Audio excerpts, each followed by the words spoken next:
అధిష్టానం సరికొత్త వార్తల ప్రపంచం. అధిష్టానం వాక్ స్వతంత్ర ప్రజాబలం.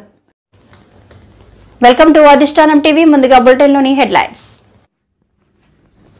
సింహాద్రి అప్పన్న స్వామి వారి సన్నిధిలో సంప్రోక్షణ హోమం కార్యక్రమంలో పాల్గొన్న ఎమ్మెల్యేలు. ధర్మారెడ్డి ఏమయ్యాడు, మాట్లాడా అని ప్రశ్నించారు బుద్దా వెంకన్న. తిరుమలలో మీరు చేసిన పాపాలు వక్రభాష్యాలతో తుడిచిపెట్టలేరు. జగన్ రెడ్డి. టీడీపీ నేత పట్టాభి. మెగాస్టార్ చిరంజీవి ఓ అరుదైన world record create. Visakha Gopalapatnam bike చోరీలకు పాల్పడిన వ్యక్తిని అరెస్టు చేసిన పోలీసులు. వైసీపీ నేతలు సనాతన ధర్మం జోలికి రావద్దు. డిప్యూటీ సీఎం పవన్ కళ్యాణ్ హెచ్చరికలు.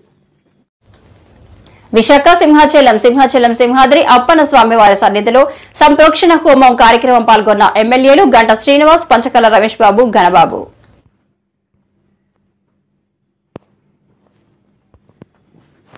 గత ప్రభుత్వంలో ఒక తప్పు జరిగింది. దాన్ని ఎలా ఏ విధంగా పరిష్కరించాలో ఆలోచించకుండా, సిగ్గు లేకుండా రాజకీయం మాట్లాడుతున్న వైసీపీ ప్రభుత్వానికి ప్రజలు బాగా బుద్ధి చెప్పారు. 151 సీట్లు గెలిచిన ప్రభుత్వం 11 సీట్లకే పరిమితం అయిందంటే ఈ పాటికి మీకు అర్థమయ్యే ఉండాలి. ఈ వైసీపీ నుంచి ఎమ్మెల్యేలు అందరూ కూడా జనసేనలోకి, టీడీపీలోకి చేరుకుంటున్నారు. మీరు ఏకాకిగా మిగిలిపోతారు. జగన్మోహన్ రెడ్డి భక్తులు మనోభావాలు దెబ్బతీసేలేగా దయచేసి రాజకీయాలు చెయ్యొద్దు. దేవుడు పెట్టిన ధూపదీప నైవేద్యంలో కూడా మీరు కల్తీ చేశారు. అడ్డంగా జరిగిపోయి ఇప్పుడు తిరిగి ఎదురుదాడు చేస్తున్నారు. దానికి నడిపారు. ఈరోజు నెట్లో చూస్తే కూడా అర్థం అవుతుంది మన ఈ జంతువుకు సంబంధించిన ఎంత అవుతుంది. అది $1.5 లేకపోతే $1.5. అసలు పాయింట్ ఇక్కడ రేటు గురించి కాదు. మన సాంప్రదాయాలు ఏంటి, మన నమ్మకాలు ఏంటి, మన సెంటిమెంట్ ఏంటి, దాంట్లో అసలు జంతువులకు సంబంధించిన ఈ నూనెలు అంటే మరి ఎంతో పవిత్రంగా చేసి దాంట్లో అటువంటి కల్పిస్తున్న దాన్ని ఖండించాల్సింది పోయి దాని రేట్ ఎంత, దీని రేట్ ఎంత. ఇప్పుడు ఈరోజు ఒకటే అడుగుతున్నాను, మార్కెట్లో నెయ్యి ఎంత? మీరు విలేకరులు మీకు తెలుసు కదా. నేను నిన్న ఇక్కడికి వచ్చే ముందు సింహాచలం టెంపుల్ చెక్ చేసే ముందు అడిగాను. అమ్ములను మాట్లాడాను. జగన్మోహన్ రెడ్డి దత్తపుత్రిక లాంటి అమ్ములు అంటే వాళ్ళు అడిగాము $640 సార్ కేజీ అన్నారు. విశాఖ డైరీ అడిగాను $600 సార్ అన్నారు. నేను పక్కన కనకమాలిఫ్లో అడిగాను $600 తీసుకుంటామన్నారు. అటువంటిది $340 ఇక్కడ ఈ టెంపుల్లో నెయ్యి సప్లై చేస్తున్నారంటే మనకి మార్కెట్లో దొరకంది వాడు ఉత్తరప్రదేశ్లో ఉండే ట్రాక్టరు లేకపోతే ఈస్కూడలో ఉండే ఒక వ్యాపారస్తుడు ఎట్లా తక్కువకి ఇవ్వగలుగుతాడు? ఇదేమన్నా ఇస్కాన్ సంస్థ లేకపోతే హరిరామ హరికృష్ణ లాంటి చారిటీ సంస్థ కాదు. మరి ఒక వ్యాపారస్తుడు ట్రేడింగ్ చేసేవాడు అతను లాభం వేసుకొని మార్కెట్లో ఉన్న రేటు కంటే 50%కి ఎలా నెయ్యి ఇస్తున్నట్టు కామన్ సెన్స్ లేకుండా ఇంకా దాన్ని సమర్థించుకుంటారంటే వాళ్ళని ఎవరు కూడా క్షమించకూడదు. అటువంటి తలతెక్క బుర్రలేని వాళ్ళందరూ కూడా ఏజీలకు పెట్టి ఈ ప్రభుత్వం నడిపించారు. సార్ ఇక్కడ ఆల్రెడీ తనిఖీలు ఆ రోజు తనిఖీలకి అనేది అఫిషియల్గా రిపోర్ట్ అది.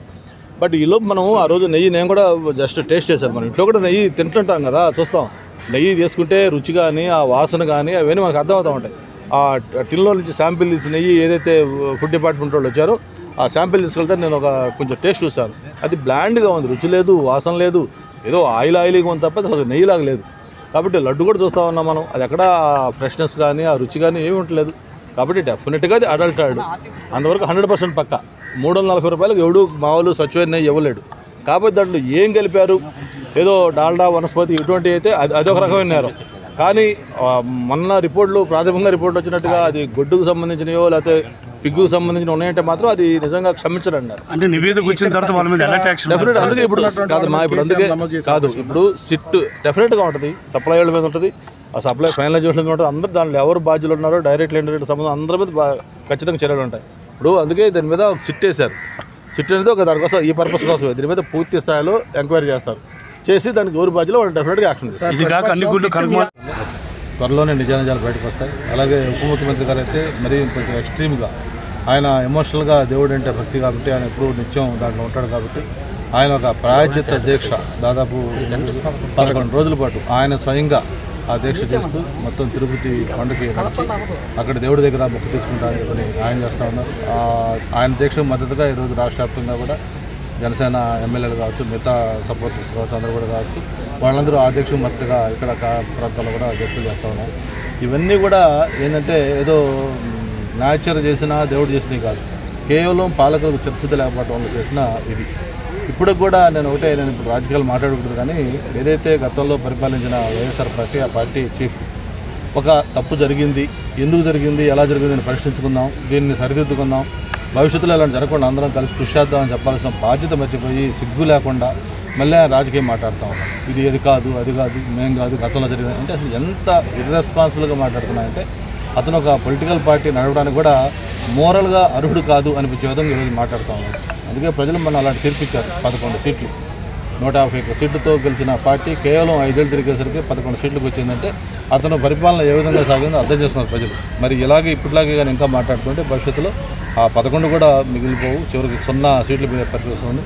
ఓ పక్క ఆయన పార్టీ నాయకులందరూ కూడా పార్టీ వదిలేసి జనసేన, తెలుగుదేశం, బీజేపీలో చూస్తూ ఉన్నారు, చేస్తూ ఉన్నారు. చివరికి ఆయన ఏకాగ్గా మిగిలే పరిస్థితి కూడా వస్తుంది. అందుకే నేను ఒకటే కోరుతా ఉన్నాను, ఎప్పటికైనా సరే ఇది రాజకీయాలకు సంబంధించిన అంశం. మెగాస్టార్ చిరంజీవి ఓ అరుదైన వరల్డ్ రికార్డు క్రియేట్ చేసిన సంగతి తెలుసు కదా. తన 4 దశాబ్దాలకు పైగా కెరీర్ లో 156 సినిమాల్లో 537 సాంగ్స్, 24,000కు పైగా డాన్స్ మూవ్స్ తో గిన్నిస్ వరల్డ్ రికార్డును సొంతం చేసుకున్నారు. తాను అమీర్ ఖాన్ చేతుల మీదుగా అందుకున్న ఈ అవార్డును చిరు తనతో పనిచేసిన వాళ్ళందరికీ అంకితం ఇచ్చాడు. ప్రొడ్యూసర్ విక్కీ అండ్ పాత్రికేయ మిత్రులకు, అలాగే నా బ్లడ్ బ్రదర్స్, బ్లడ్ సిస్టర్స్, నా హృదయపూర్వక నమస్కారం. సో ఫస్ట్ ఆఫ్ ఆల్ ఈ ఈవెంట్ ఇంత గ్లామర్గా, ఇంత మెమొరబుల్గా ఉంది అంటే దానికి ప్రధానమైన కారణం నా మిత్రుడు Aamir Khan. Amirji, thank you so much. And with a small message and a phone call, you made it. And your presence made this moment as a memorable moment. Really, thank you so much. And I never forget this gesture from your side. And about Guinness Book of World Records. నేను ఊహించింది, I never expected, never dreamed about Guinness Book of World Record. Because Guinness బుక్కి మనకి ఏంటి సంబంధం అనే ఒక ఆలోచన ఏమైనా ఉంటుంది కదా సహజంగా. అలాగే నాకు అలాంటి ఆలోచన ఏమి లేదు. అలాంటిది నేను ఎదురు చూడనటువంటి ఒక గొప్ప ఆనర్ ఈ రోజున నా జీవితంలో నా ఈ సినీ ప్రస్థానం సంబంధించి తారసపడినందుకు ఆ భగవంతుడికి, దానికి కారణభూతులైన మా దర్శక నిర్మాతలకు, నా అభిమానులకు ఎప్పుడు నేను రుణపడి ఉంటాను. Thank you so much.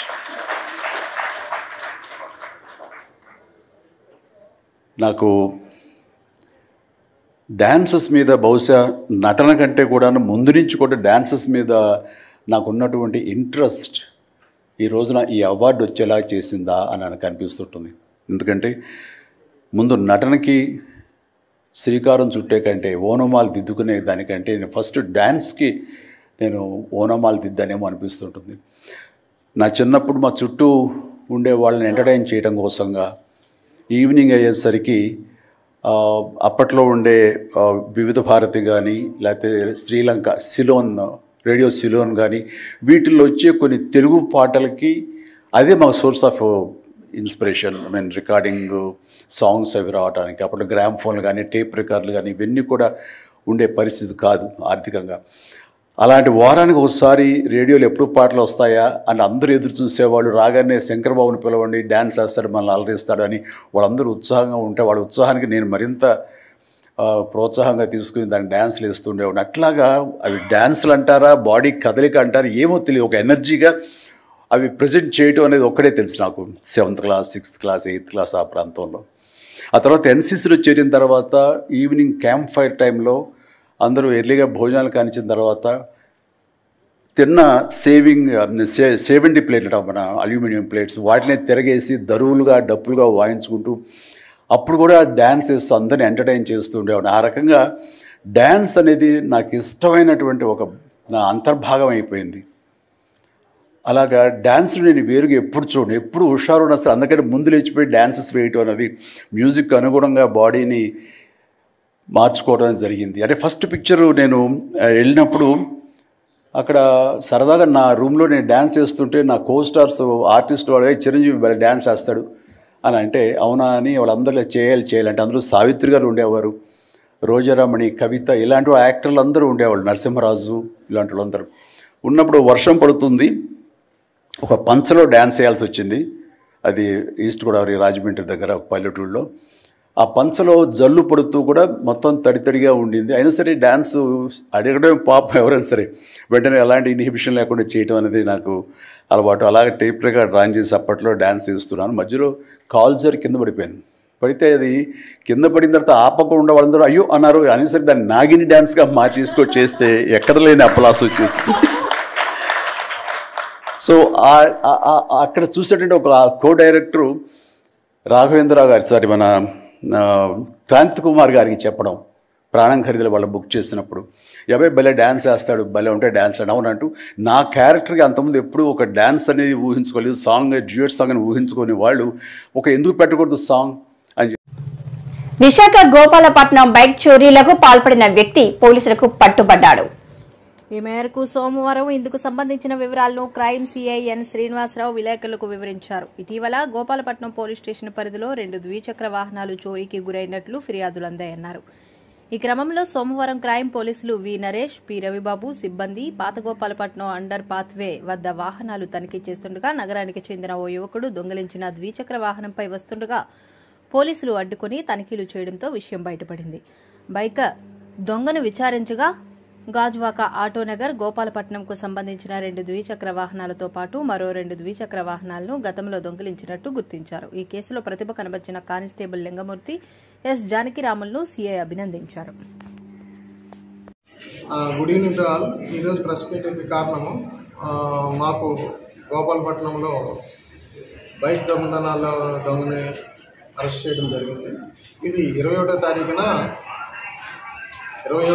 Indiranagar గోపాలపట్నంలోని ఇంటి ముందు పార్క్ చేసిన బైక్ దొంగతనమైందని చెప్పి మాకు దొలగాని దుర్గాప్రసాద్ అనే వ్యక్తి మాకు రిపోర్ట్ చేయడంతో దాని మీద మేము కేసు రిజిస్టర్ చేసి దర్యాప్తు చేసిన తర్వాత పై అధికారుల ఉత్తర్వులపై దర్యాప్తులో భాగంగా మా యొక్క సిబ్బంది ఇన్వెస్టిగేషన్ టీము చేసిన మంచి పనికి గాను ఈరోజు 23 తేదీన వచ్చాము. రైల్వే ట్రాక్ దగ్గర ఈ ముద్దాయిని పట్టుకోవడం జరిగింది. ముద్దాయి పేరు గొర్లె సాయి తేజ. ఇతను ఇంతకుముందు కూడా ఒక నేరంలో పట్టుబడితే అతన్ని ఇంతకుముందు అరెస్ట్ చేయడం జరిగింది. ఇప్పుడు 2 బళ్ళు రికవర్ చేయడం జరిగింది. మొన్న ఒక బండి, ఇప్పుడు ఒక 2 బళ్ళు, మొత్తం 3 బళ్ళు రికవర్ చేయడం జరిగింది. దీని యొక్క ప్రాపర్టీ విలువ, ఈ 2 బళ్ళు యొక్క ప్రాపర్టీ విలువ 60,000 రూపాయలు. ఇందులో ఒక బండి ఇక్కడ గోపాలపట్నంలో దొంగిలించింది, ఇంకొకటి వచ్చేమో గాజువాకలో దొంగిలించింది. ఈ 2 బళ్ళు కూడా 2 కేసుల్లో కూడా ఇప్పుడు అరెస్ట్ చేయడం జరిగింది. ఇతను ఏంటంటే ఇక్కడ డీమార్ట్లో పనిచేస్తూ ఇలాంటి ఎక్కువ వాటికి అలవాటు పడి చిల్లర మల్లర ఖర్చులకి దీనికోసం తన తాగుడికి వాటికి కూడా బానిస ఈ విధంగాను దొంగతనాలకు అలవాటు పడి ఈ దొంగతనాలు చేయడం జరిగింది. బైక్ దొంగతనాలకి పాల్పడ్డాడు. తను ఈరోజు అరెస్ట్ చేయడం జరిగింది. కోర్టుకి తరలిస్తాం. ప్రసిద్ధి పుణ్యక్షేత్రం కనకదుర్గమ్మ సన్నిధికి చేరుకున్న డిప్యూటీ సీఎం పవన్ కళ్యాణ్ అమ్మవారి మెట్టు శుభ్రం చేసి పూజ చేశారు. దుర్గమ్మ దర్శన అనంతరం ఉప ముఖ్యమంత్రి మీడియాతో మాట్లాడుతూ సెక్యులరిజం అన్ని వైపుల నుంచి రావాలన్నారు. సాటి హిందువులు తోటి హిందువులను తిట్టడం ఆక్షేపణీయమన్నారు. మసీదులో చిన్న అపచారం జరిగితే ఇలాగే మాట్లాడతారా, హిందువుల పట్ల ఎలా మాట్లాడతారు అంటూ ఆగ్రహం వ్యక్తం చేశారు. ఇక్కడికి విచ్చేసిన పత్రికేయ సోదరులకి సోదరీమణులందరికీ నా హృదయపూర్వక నమస్కారాలు. ప్రాయశ్చిత్త దీక్ష ప్రారంభించింది 3వ రోజు. నేను ఎప్పుడు కూడా చాలా చిన్న వయసు నుంచి సనాతన ధర్మాన్ని పాటించేవాడిని. మా ఇష్ట దైవం ఆంజనేయ స్వామికి ఎప్పుడు రామభక్తులం. మేము ఎప్పుడు భక్తి, ఆధ్యాత్మికత ఇవన్నీ కూడా ఇంట్లో ఇది మా స్వవిషయం అని చెప్పి ఎప్పుడు దీన్ని లోపలే పెట్టుకుంటాం తప్ప, లేదంటే అవసరమైన సమయాల్లో, పూజా సమయాల్లో, పండగల సమయాల్లో చెప్పుకుంటాం తప్ప దీనిని ఈ రకంగా చెప్పుకునే పరిస్థితిని ఎప్పుడూ మేము అలవాట్లేదు. ఈ సగటు హిందువులో ఉన్న విధానం ఇది. ఎందుకంటే ఈ దేశంలో ఉన్న సగటు హిందువుకి ఎప్పుడు భయం ఉండదు. సగటు హిందువుకి ఏ రోజు కూడా ఇంకొక మతం మీద కానీ ఇంకో వ్యక్తి మీద కానీ ద్వేషం ఉండదు. విజయనగర సామ్రాజ్యం నుంచి అరబిక్ వ్యాపారులు ఇక్కడ గుర్రాలని అమ్ముకోవడానికి వచ్చి విజయనగరం మహారాజుల గొప్పతనం ఏంటంటే సనాతన ధర్మాన్ని పాటించే వాళ్ళు గొప్పతనమైన వాళ్ళు వచ్చి అడిగింది ఏంటంటే మాకు ప్రార్థించుకోవడానికి మాకు మస్జిద్ లేదు అంటే ఆయన కోట ప్రాంగణంలో మస్జిద్ కట్టించారు. సనాతన ధర్మాన్ని పాటించే వ్యక్తి తాలూకు విలక్షణం. అలాగే అనేక మంది సంస్థానాలు కానీ అందరూ కూడా పోర్చుగీస్ నుంచి వచ్చినా ఎవరు వచ్చినా క్రిస్టియానిటీని తీసుకొచ్చినా కానీ అందరికీ సమానంగా ఈ దేశం తీసుకుంది. పార్సీల్ని తీసుకుంది లోపలికి, జొరాస్ట్రియన్స్ని తీసుకుంది. ఏ మతం వచ్చినా లోపలికి తీసుకుంది, ఇముడ్చుకుంది తప్ప ఇంకో మతాన్ని ఎప్పుడు ద్వేషించాల. కానీ ఈరోజు నేను మాట్లాడుతుంది ఈ ప్రాయశ్చితం దేనికి మా దీక్ష అనుకుని నేను ఎప్పుడు మీ అందరికీ తెలుసు 5 సంవత్సరాల వైసీపీ పాలనలో ఇదే దేవాలయంలో కనకదుర్గ అమ్మవారి రథం తాలూకు మన సింహాలు మాయమైనవి, కొన్ని ఇబ్బందులు తప్పులు జరిగినాయి అంటే ఒక్కొక్కరు ఎలా మాట్లాడారు వైసీపీ నాయకులు. వాళ్ళెవరు ముస్లిమ్స్ కాదు, హిందూస్ కాదు, వాళ్ళెవరు ముస్లిమ్స్ కాదు, క్రిస్టియన్స్ కాదు, హిందువులే అందరూ. పొద్దున్నేస్తే తాళ్ళు కట్టుకునే వాళ్ళు, బొట్లు పెట్టుకునే వాళ్ళే. కానీ ఒక తప్పు జరిగింది, ఒక అపవిత్రం జరిగింది అంటే పదవులు అనుభవిస్తూ ఉన్నవాళ్ళు, పొద్దున లేస్తే గుళ్ళకి వెళ్ళేవాళ్ళు, వీళ్ళు అపహాస్యం చేస్తూ ఉన్నారు, వీళ్ళు వెటకారం చేస్తూ ఉన్నారు. ఈ ఎంటైర్ ఈ విషయంలో వాళ్ళు మతం పుచ్చుకున్నారా లేదో నాకు అన్నీ తెలియదు. వైవి సుబ్బారెడ్డి గారు ఉన్నారు, భూమన కరుణాకర్ రెడ్డి గారు ఉన్నారు, వారి కుటుంబ సభ్యులు ఉన్నారు. ఎవరైనా సరే మీరు మతం పుచ్చుకున్నారా లేదో నాకు తెలియదు. అవన్నీ అది మీరు బయటికి చెప్పుకుంటారా లేదో నాకు తెలియదు. నేను అది కూడా మాట్లాడట్లా. కానీ మీరు బాధ్యత తీసుకున్నారు. మీరు హైందవ ధర్మాన్ని కాపాడుతానని మీరు బాధ్యత తీసుకున్నప్పుడు కాపాడాల్సిన అవసరం మీ మీద ఉంది. బోర్డుని తిరుమలలో మీరు చేసిన పాపాలు వక్ర భాష్యాలతో తుడిచిపెట్టలేరు జగన్ రెడ్డి అని టీడీపీ నేత పట్టాభి సీతారామయ్య అన్నారు. ఈ మేరకు టీడీపీ ప్రధాన కార్యాలయంలో ఆయన మీడియాతో మాట్లాడుతూ వైసీపీ ప్రభుత్వంలో తిరుమల దేవస్థానంలో చేసిన పాపాలు చాలా ఉన్నాయని ఆయన మండిపడ్డారు. డబ్బు కక్కుర్తితో ఏఆర్ ఫుడ్స్ లాంటి కంపెనీలతో కుమ్మక్కయి స్వచ్ఛమైనటువంటి ఆవు నెయ్యిలో కల్తీ పదార్థాలు, జంతువులకు సంబంధించినటువంటి కల్తీ పదార్థాలతో కలుషితం చేసి స్వామివారి ప్రసాదాన్ని కూడా ఆ రకంగా అడల్టరేట్ చేసినటువంటి ఈ క్షమించరానటువంటి పాపం, దీనికి సంబంధించినటువంటి వాస్తవాలు బయటకు వచ్చేసరికి ప్రపంచవ్యాప్తంగా ఉన్నటువంటి హిందువులు మాత్రమే కాదు అన్ని మతాల వారు కూడా నిర్ఘాంతపోయారు. చేసినటువంటి పాపం తాలూకా వాస్తవాలు అనేక ల్యాబ్ రిపోర్టుల ద్వారా బయటపడినటువంటి సందర్భంలో ఇంకా కూడా బుకాయించే ప్రయత్నం, వాళ్ళ చేతిలో ఉన్నటువంటి ఒక అవినీతి బురద పత్రికను అడ్డం పెట్టుకుని ఇంకా కూడా తప్పుడు రాతలు వక్ర భాష్యాలు పలుకుతూ ప్రజల్ని నమ్మించేటటువంటి ప్రయత్నం చేస్తూ ఉన్నారు. ఏదో అసలు ఏఆర్ ఫుడ్స్ వారి ఆ అడల్టరేటెడ్ గీ ఏదైతే ఉందో, యానిమల్ ఫ్యాట్స్తో కలుషితమైనటువంటి ఆవు నెయ్యి ఏదైతే ఉందో దానిని అసలు వాడలేదని, వాడకుండానే వాడినట్లు ప్రజల్ని మభ్యపెడుతున్నారని నానా రకాలైనటువంటి తప్పుడు రాతలు రాస్తూ ఉన్నారు. వీళ్ళు ఇటువంటి తప్పుడు రాతలు ఈ పత్రికని ఛానల్ని అడ్డం పెట్టుకుని ప్రజలని నమ్మించే ప్రయత్నం చేయటమే కాకుండా కొంతమంది పెయిడ్ ఆర్టిస్టులను కూడా అడ్డం పెట్టుకుని మీడియాలో ఉన్నటువంటి కొంతమంది పెయిడ్ ఆర్టిస్టుల ద్వారా సోషల్ మీడియాలో ట్వీట్లు పెట్టించడం, స్టేట్మెంట్స్ ఇప్పించడం, ఇటువంటి కార్యక్రమాలకు కూడా తెరలేపుతూ ఉన్నారు. ఇవన్నీ చూసిన తర్వాత నిన్న నారా లోకేష్ గారు ఒక ట్వీట్ పెట్టారు. ఏమని ట్వీట్ పెట్టారు?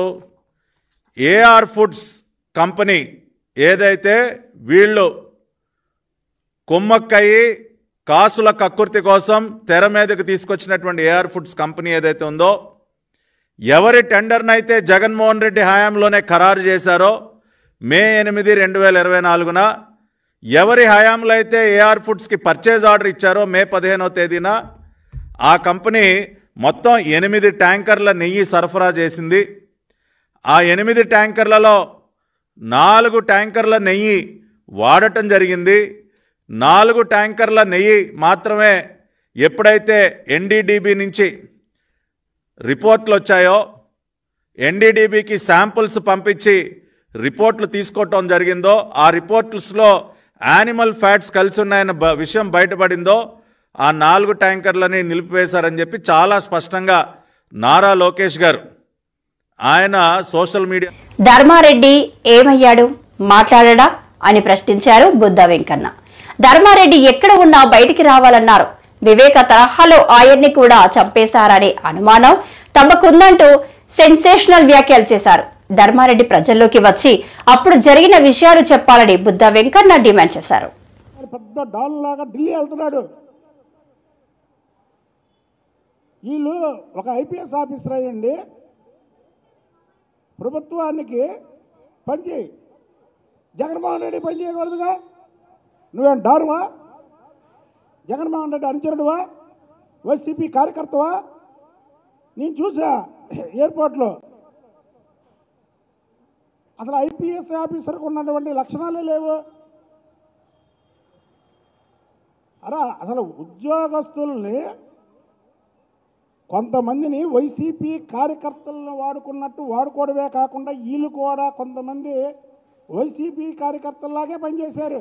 ఇవాళ ఈవో ధర్మారెడ్డి అండి, ఇందాక పవన్ కళ్యాణ్ గారు చెప్పారు ఆయన దర్శనానికి వెళ్తే సరిగ్గా చేయలేదని. ఈవో ధర్మారెడ్డి ఈవోగా ఉన్నప్పుడు చంద్రబాబు నాయుడు గారు కూడా 2-3 సార్లు తిరుపతి వెళ్ళడానికి కూడా వెళ్ళబోయి క్యాన్సిల్ చేసుకున్నారు. అంటే వీళ్ళకి ఇవ్వాల్సినటువంటి ప్రోటోకాల్, వీళ్ళకి ఇవ్వాల్సినటువంటి గౌరవం కూడా ఇవ్వలేనటువంటి వ్యక్తి ధర్మారెడ్డి. ఇలాంటి వాళ్ళు అందరినీ ఏరేసుకున్నాడు. ఇప్పుడు పిఎస్ఆర్ ఆంజనేయులు ఉన్నాడు, ఎవరిని లెక్క చేయకుండా, ఆఫీసర్ లెక్క చేయడు, ఇటు వాళ్ళు లెక్క చేయడు, అరెస్టులు. కాబట్టికి ఇలా ముగ్గురిని కూడా అరెస్ట్ చేయాలి. చేయడమే కాకుండా పిఎస్ఆర్ ఆంజనేయుల్ని కస్టడీకి తీసుకోవాలి. ఇంకా 2019 నుంచి 2024 వరకు ఎలాంటి అరాచకాలు చేశారో ఆ అరాచకాలన్నీ కూడా వీళ్ళ దగ్గర నుంచి రాబట్టాలి. ధర్మారెడ్డి ఎక్కడున్నాడో ముందు ప్రెస్ ముందుకు రావాలి. ధర్మారెడ్డిని వీళ్ళు దాచారా, లేదా ధర్మారెడ్డి అన్న వాస్తవాలు చెప్తారని వివేకానంద రెడ్డి లాగా చంపేశారా? మాకు అనుమానంగా ఉంది. ధర్మారెడ్డి డేలో జరిగినటువంటి దీని మీద ధర్మారెడ్డి అసలు ప్రశ్న ముందుకు ఎందుకు రాట్లా?